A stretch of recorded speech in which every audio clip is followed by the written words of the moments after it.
Que não tem nada a ver com o véu do templo que rasgou pra você entrar, que é outra babaquice cantada aí a torta direita pelos cantores gospel. É que tu tá falando de um assunto e tu vai abrindo brecha para outras coisas. Então, Tô abrindo, mas eu vou fechar todas as janelas. o véu do templo não se rasgou de fato pra gente ter acesso ao Santo dos Santos? Nunca, isso é balela. Não era só o sumo sacerdote? Balela.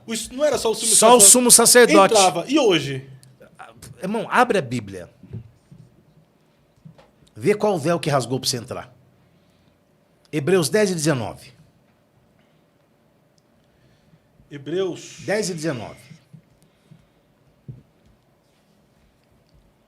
10, 19. E 19. Leia, por favor, por obséquio, enquanto eu tomo aguinha na caneca do podcast, eu acredito. Tendo, pois, irmãos, ousadia para entrar no santuário pelo sangue de Jesus. Continua. Pelo novo e vivo caminho que ele nos consagrou pelo véu, isto é, pela sua carne. Qual que é o véu? A carne de Jesus? Acabou. Então, essa ideia que só o sumo sacerdote entrava no lugar... Verdadeiro. No santo, verdadeiro. Mas quando Jesus morre na cruz e o véu véu rasga? do templo se rasga de alto a baixo, O que não que foi para a gente ter acesso. Não, o que tinha dentro do Santíssimo? A arca. Então rasgou para quem sair? Então, você está dizendo que Deus estava preso lá dentro do... Não é preso, não é preso. Quando fizeram o tabernáculo, Sim. aí tinha luz. Ó, Ai, eu não queria. vai calhando. Tinha luz no pátio, que era a luz do sol. Sim. Tinha luz no lugar santo, que era do candeeiro. Quando foi o Santíssimo, Deus falou assim, não quero luz, também não quero nada claro. Coloca uma cortina. Não é que aquela cortina impedia Deus de sair. Mas quando o véu do templo se rasgou, Deus, é como se Jesus estivesse dizendo, Pai, não tem necessidade de o Senhor morar aí. Porque quem crê em mim, eu e o Pai viremos para ele e faremos nele morada. O Pai não precisava mais de um tabernáculo feito por mão de homem. Porque nós nos tornamos templo do Espírito Santo. Agora ele habita em nós. Então ele só habitava dentro do tabernáculo. Não, era uma simbologia aquilo. Então, mas isso não é, dentro dessa visão aí, dentro dessa perspectiva, não é limitar Deus Não. apenas o tabernáculo? Não é limitar Deus. Porque ali era a tenda do encontro. Era um lugar onde o sumo sacerdote se encontrava com Deus. Não era um lugar limitado. Deus não estava limitado àquilo dali. No entanto, que os filisteus pegaram a arca, ué. Foi só o caixote. Entendi. Então, quando o véu, vamos lá, simplificando, quando o véu se rasga de alto a baixo, não foi para nós termos acesso. Não, é como se Deus tivesse saído dali para habitar em nós. Entendeu? Entendi. Essa seria a linguagem. É como se Deus... A gente até fala assim, ó, o véu do templo não rasgou para você entrar, rasgou para Deus sair. Alguém usa essa expressão. Para Deus habitar em nós. Para Deus tabernacular em nós. E Hebreus 10, 19 diz que o véu que rasgou para te dar acesso foi a carne de Jesus. Sim. Voltando.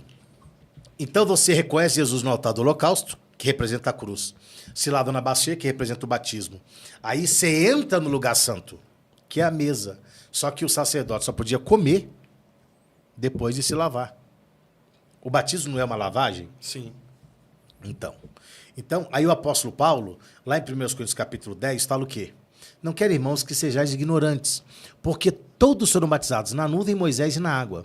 E todos no mar, desculpa. E todos beberam de uma mesma bebida espiritual e comeram de uma comida espiritual. A ceia que nós participamos é algo material ou algo espiritual? Espiritual. Nós tratamos aquilo como algo espiritual. Sim, simbólico, né? Simbólica, simboliza o corpo de Jesus, o pão, o sangue simboliza, o vinho simboliza o sangue de Jesus. Então, tem um porquê. Você não pode participar se você não passou pelas águas. Então é um erro participar da ceia aquele que não foi batizado. Deixando claro que isso não é um erro da Assembleia de Deus, né? Sim. Que a Assembleia de Deus não aceita. Eu só estou dizendo por quê? Porque hoje, o Fábio... Esses aí, então, só uma ressalva, esses que participam da ceia sem o batismo, seria participar para a sua própria condenação? Ou participa por ignorância e isso não... Vamos colocar que participa indignamente, porque o que é... O Marco Teresiano já deixou isso claro aqui no outro podcast que ele teve. Que participar indignamente é participar sem refletir o sacrifício. Certo. É comer, igual... é água, eu vou beber. Eu não bebo... Nossa, de onde essa água veio? Como que ficou uma água com gás? Não, eu bebo água para matar minha sede. Sim. A ceia já não é isso. Você relembra a morte de Jesus até que ele venha. Então, todas as vezes que você participa da ceia, é um memorial. Você vai relembrar aquele sacrifício da cruz. É só por esse motivo que você está comendo pão e só por esse motivo que você está participando da ceia. E o engraçado de tudo isso, não sei se você já parou para pensar nisso, sobre a ceia, que não foi revelado a nenhum dos discípulos que participaram da ceia. Foi revelado a Paulo, que nem lá estava. Sim. E ele trata de uma maneira muito inteligente. Por quê? Porque aconteceu 2 atos na mesma noite.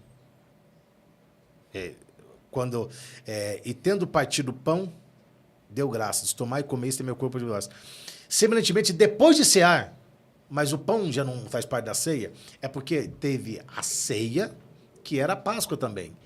E todas as vezes que Paulo diz lá, quando os ajuntais para comer, esperai uns pelos outros, é porque a igreja tinha o hábito de, antes da ceia do Senhor, ter uma ceia entre os irmãos. Eles comiam entre eles. Interessante essa abordagem aí. Eles comiam entre eles. Por isso que Paulo diz, quando os ajuntais para comer, porque a ceia você não junta para comer. Então, você se une para celebrar. Então, aquela ideia, eu sou da Bahia e lá... Fica esperando o outro comer. E era usado esse texto, É até legal, porque assim. Porque isso aí é mais, tem um momento de união para participar junto. Mas era usado esse texto, esperar uns pelos outros, para as pessoas já não pegarem e não comer. E comer. Não pode comer, você tem que esperar o irmão. Aí você tem que esperar o irmão. É antibíblico? Não. É pecado? Não. Mas o texto não se refere a isso. Legal, tá? legal. O texto não se refere a isso. É igual esse negócio de troca de cálice, que hoje as igrejas comunhão, fazem. coinonia, né? Troca de cálice. A gente trata como comunhão. O judeu não trataria como comunhão. Porque o judeu é um cálice. Não são vários. Eu bebo, dou para você e você bebe. Não, sabe por quê? Porque a cultura judaica fala o quê? Quando eu bebo e dou o meu cálice para você, nós estamos compartilhando o mesmo destino. No entanto, que a igreja, há muitos anos atrás, era um cálice para todo mundo beber. Exato, Eu participei no Rio Grande do Sul nos anos 90, que eu fui para lá, de uma ceia assim, numa cidade, num vilarejo chamado Taquatiá, que era um cálice para todo mundo beber. Por quê? Porque isso sim é o ápice da comunhão. Você tomar no mesmo cálice que o irmão. Entendeu? Verdade. Claro que tem higiene hoje, né? Você falou, eu lembrei até de um filme que tem, tem um filme que o irmão, que o cara vai tomar só tinha uma caneca, e aí ele olha para aquela caneca e ele olha pro cara, e a boca do cara tá toda ferida, assim, né? Ele olha pra caneca e olha pro cara, aí ele pega a caneca e toma assim, bem no cantinho. Engraçado, eu costumo tomar no mesmo lugar. Mas a congregação faz assim também, é só um cálice. É um cálice. Mas é uma cultura judaica. A congregação está mais próxima, então, da cultura da igreja cultura judaica primitiva, do que nós. É, verdade. Mas é questão de higiene também, né? Também tem isso também.